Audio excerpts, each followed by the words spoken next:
Ganito yung gusto ko sa pansit canton and sotanghon gisado yung may kunting sabaw at maraming sahog. Kaya magluluto tayo ngayon ng masarap na merienda.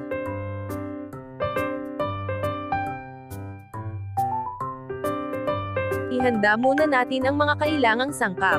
Gumamit lang ako ng isang maliit na repolyo. Kailangan din natin ng isang maliit na carrot dito. At gumamit din ako ng kaunting Baguio beans dito.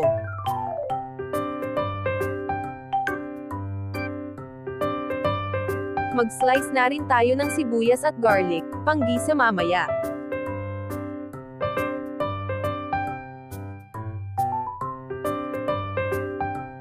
At mag-umpisa na tayong magluto. Una prito muna natin saglit yung mga squid ball. Lutoon lang saglit.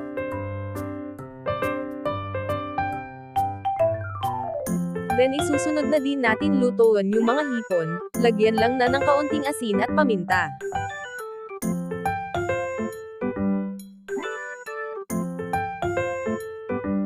At prito na rin natin yung kaunting atay ng manok. Pagkatapos set aside muna natin lahat ng pangsahog. Same pan, maggisa lang tayo ng sibuyas at garlic, halo-haloin lang hanggang sa lumabas ang aromatic nito. Then, igisa na rin natin ang karne ng baboy, lagyan ng pampalasa, asin at paminta. At halo-haloin lang natin saglit. Pagluto na ang karne ng baboy, ilagay na natin ang ating mga gulay na hiniwa kanina.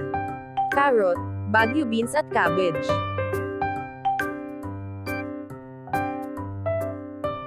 Maglagay ng pampalasa, oyster sauce, paminta at asin.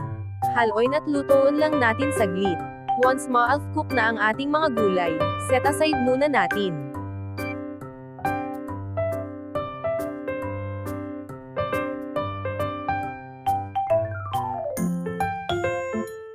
Same pan parent, maglagay ng mainit na tubig. Depende sa'yo kung gaano kadami ng tubig ilalagay mo. Ako gusto ko may kunting sabaw yung pansit ko, kaya medyo madaming tubig ang inilagay ko.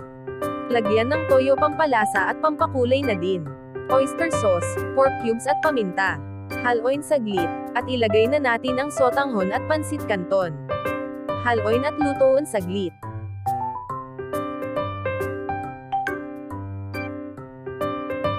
Once luto na, ilagay na natin yung gulay na niluto kanina. At ilagay na rin natin yung mga sahog, atay ng manok, squid ball at hipon.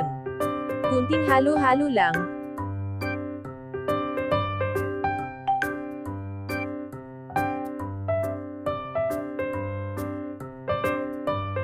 Ganito na luto na ang ating napakasarap na merienda.